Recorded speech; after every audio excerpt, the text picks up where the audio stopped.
은행들이 가계대출을 조이는 데 따른 풍선 효과로 보험사들의 대출이 늘고 있습니다. 일부 보험사들의 경우 대출 금리가 은행보다 낮기도 해 잘 따져보면 대출자들에게도 이득입니다. 그런데 보험사들이 집과 보험 등 안정적인 담보를 잡으면서도 지나치게 높은 연체이자를 받고 있다는 비난이 나옵니다. 최보윤 기자의 보도입니다. 지난 6월을 기준으로 국내 생명 손해보험사들의 가계대출 잔액은 모두 103조 원. 1년 전보다 10조 원이나 불어난 규모입니다. 은행들이 가계대출을 옥죄는 사이 금리가 비슷하고 비교적 대출 문턱이 낮은 보험사로 수요가 몰렸습니다. 특히 기존 보험 가입 고객이 아니더라도 신규 고객 확보가 가능한 주택담보대출과 신용대출은 업황 악화 속에 보험사들에게 새로운 기회가 되기도 했습니다.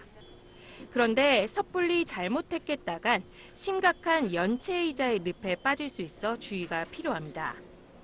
보험사들이 대출 금리의 두세 배를 웃도는 살인적인 연체이자를 물리고 있기 때문입니다.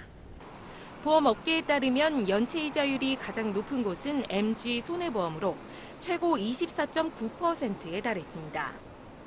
법정 최고금리인 27.5%에 육박한 수준입니다.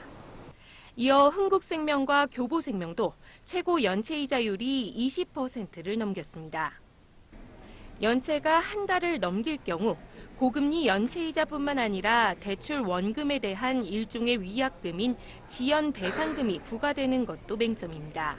지연배상금은 대출 원금에 고금리 가산이자가 붙기 때문에 부담해야 할 금액이 순식간에 눈덩이처럼 불어납니다.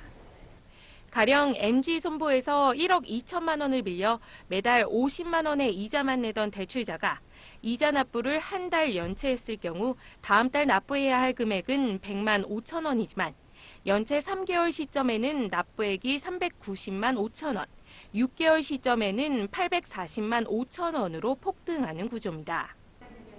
보험사들의 가계대출 연체율은 0.3%로 높은 편은 아닙니다. 하지만 가혹한 연체이자 탓에 보험사들의 관련 수익은 연간 수백에서 수천억 원에 이를 것으로 추산됩니다. 머니투데이 방송 최보윤입니다.